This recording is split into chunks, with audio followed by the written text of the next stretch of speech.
this tutorial, you will learn where to find your save files and config files in Marvel Spider-Man 2. First, open a folder.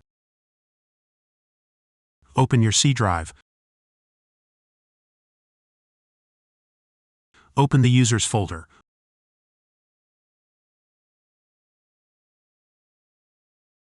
Open your Username folder. Locate the Saved Games folder.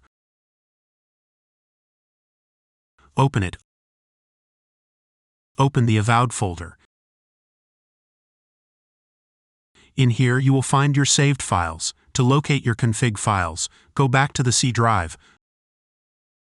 Open the Users folder.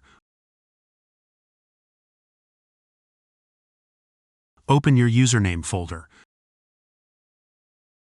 Open the App Data folder. If you don't see it, click on View. Select Show and then click on Hidden Items. Now open the App Data folder. Open Local.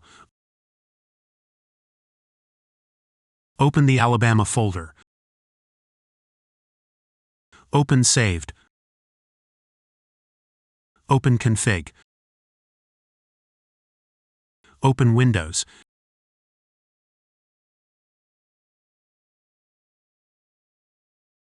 Double-click Game User Settings to open the config file.